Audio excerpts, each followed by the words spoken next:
It looks like the hugely popular Fallout Shelter is getting a sequel. That's awesome news for the Vault fans, unless you live anywhere outside of China. It turns out the game is only going to release there, and there is no word on a global release. Maybe you wouldn't even want it to release elsewhere anyway, as it turns out the game is an MMORPG with gacha mechanics, because of course it is. From this early beta footage, you can still build the ultimate vault, yet now you can go on side quests, as well as team up with others, even a PvP mode. I always wanted to become a bandit raider. While I can see why they changed its mechanics, I don't think this sequel will benefit from it. Then again, I might be out of touch with the Chinese market, and this could be the best thing since Fallout 76. The more I see of this footage, the more I am intrigued. I'll keep an ear out in case we get a global release. Until then, keep playing the original Fallout Shelter, if you're one of those dwellers that still does. Next up, Google locks up loot boxes. Google has implemented stricter rules when it comes to loot box purchases.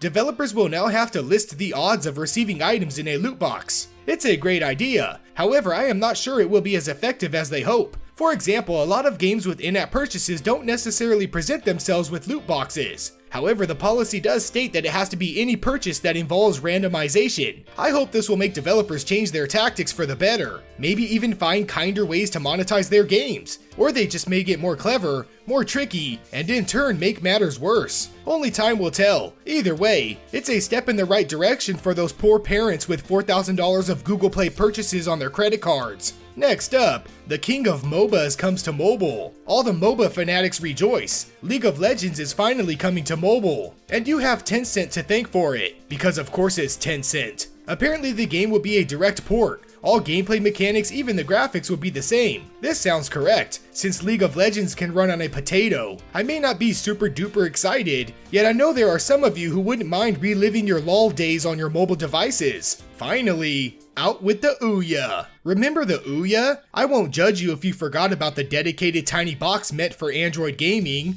It was supposed to be the next big thing, a gaming box, complete with a controller, meant to play small Android games on your big TV. It was a demise from the get-go, and poor marketing didn't help. The company is ending all support for the system starting June 25th. Any games on the system will still play, yet any funds in your wallet need to be spent. While I am not surprised by this closure, in fact I'm confused why it didn't happen earlier, I do feel a sense of sadness. A lot of indie titles found success on this platform, and it could have been a great stepping stone for the Android gaming market. So if you have any money in the system, make sure you buy all the loot boxes before time runs out. RIP Ouya. So what do you folks think of these news stories? Do you want Fallout Shelter 2? Will the Google loot box policy change anything?